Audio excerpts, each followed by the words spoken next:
Thresholds of Thought. Simone Weil and the Factory Worker.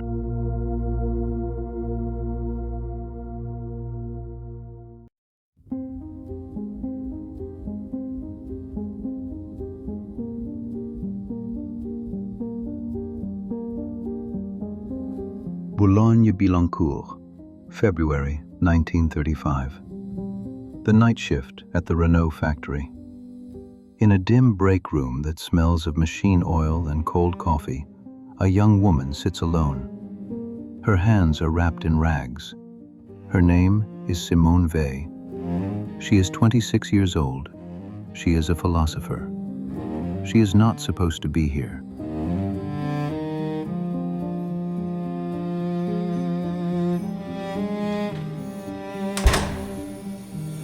You're the one from the press line, the one who can keep pace. Yes, I'm sorry. Have I taken your seat? There are no seats, just places where you collapse when they let you. You want some? It's terrible, but it's hot. Thank you.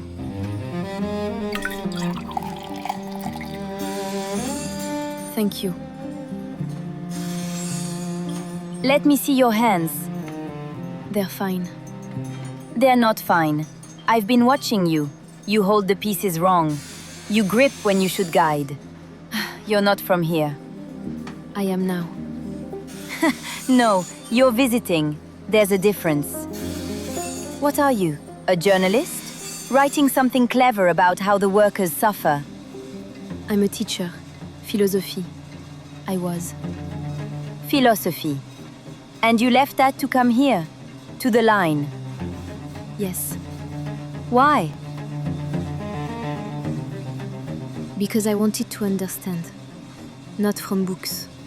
Not from theory. I wanted to know what it feels like. The repetition, the exhaustion, the way the machine sets the rhythm of your body. I wanted to feel what you feel. What I feel. Yes. And how is that going, the feeling? It's worse than I imagined. The way time disappears. The way you stop thinking and just move. I wrote in my journal that the factory is a machine for breaking souls. You wrote that in your journal. You keep a journal. Yes. About us. About what you see here. About what I experience. What we... No, not we. You have a journal. You have thoughts about what this means. You'll write something, or teach something, or tell someone at a dinner party about the terrible factory and the poor workers. And then what? I don't know. I hope to change something. Change what? Change this? Mademoiselle, I've been here 11 years. My mother worked the textile mills until her lungs gave out. My daughter started last spring. She's 16. This doesn't change. It replaces us. I know I can't change everything. But perhaps if I can describe it truly, if I can make people understand. You want to describe it. Let me describe it for you. Tomorrow, the bell will ring. You will go to your press. Your back will hurt. Your hands will crack open again. You will think 8 hours, 7 hours, 6. You will count the minutes because that is all you have, the counting. And when it ends, you will go home and sleep. And it will feel like no time at all before the bell rings again.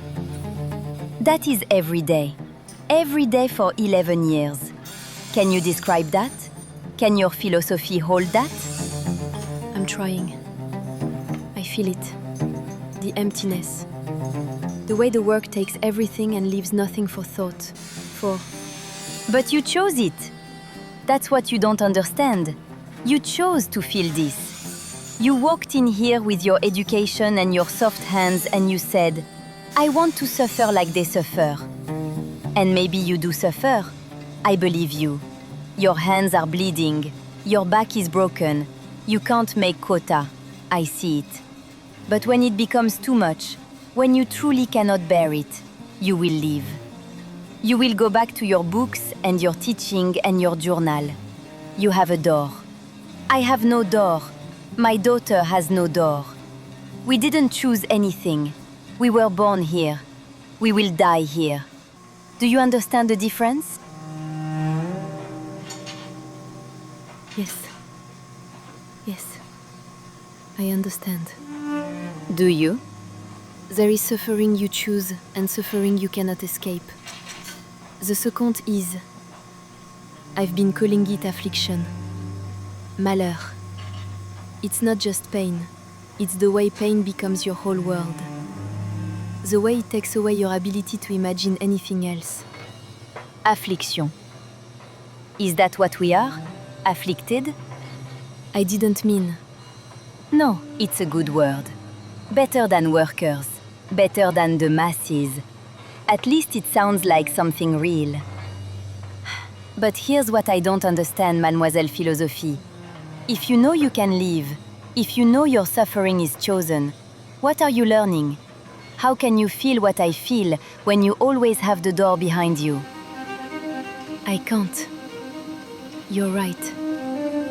I can't feel exactly what you feel. The door is always there.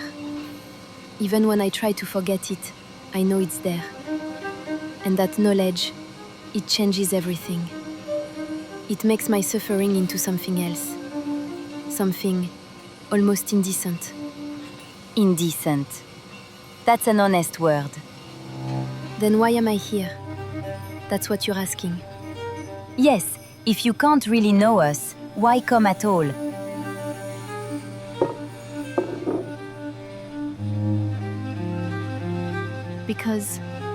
Because perhaps understanding isn't the point, or not the whole point.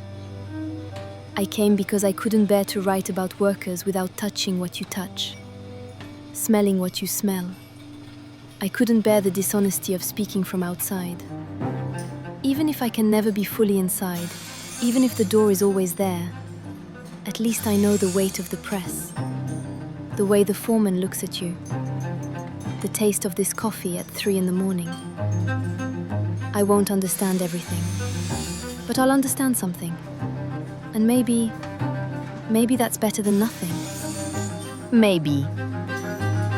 Or maybe you'll go back and write your book, and people will read it and feel sad for an evening, and nothing will change, and my daughter will still be here in 20 years. Yes, that might happen. And you'll do it anyway. Yes. What else can I do? I don't know. You're strange, mademoiselle. Most visitors want to feel good about themselves. They want us to thank them for noticing us. You seem to want... I don't know what you want. I want to pay attention. Really pay attention.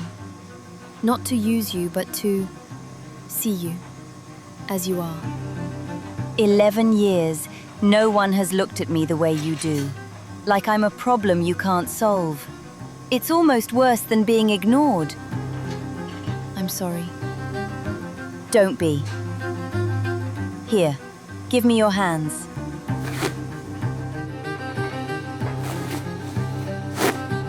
You're wrapping them wrong. Like this, see? The cloth goes between the fingers first, then around. It won't stop the pain, but it will keep them from bleeding through your gloves. Thank you. Don't thank me. Just don't lie. In your journal, in your book, whatever you write. Don't make us noble.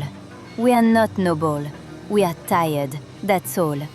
Tired and angry and sometimes cruel to each other because there's no one else to be cruel to. If you're going to write about us, write that.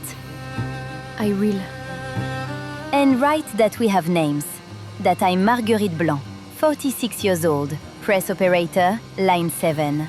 That I had a husband who died in the war and a daughter who should have been a school teacher. Write that. I will write it. I'll remember. Back to work. Philosophie. Marguerite.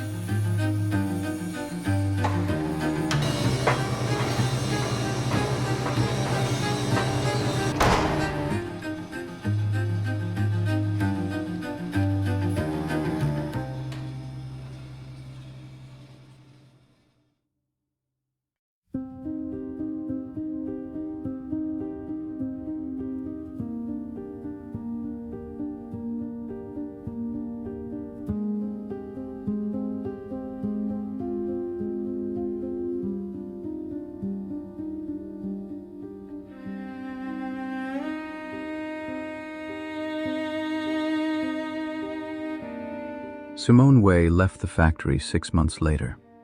Her body had failed, migraines, exhaustion, hands that wouldn't heal.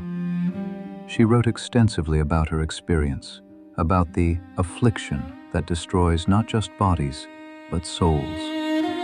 But she never published the name of Marguerite Blanc. Perhaps she forgot. Perhaps she never learned it. Perhaps this conversation never happened at all. What survived was a question she carried for the rest of her short life: whether attention could cross the gap between those who choose to suffer and those who have no choice. Whether understanding, incomplete and indecent, was still worth the reaching. She died 8 years later in England, having refused to eat more than the rations allowed to those in occupied France. Some called it solidarity. Others called it suicide. Perhaps it was her final attempt to close the door behind her, to make her chosen suffering at last inescapable.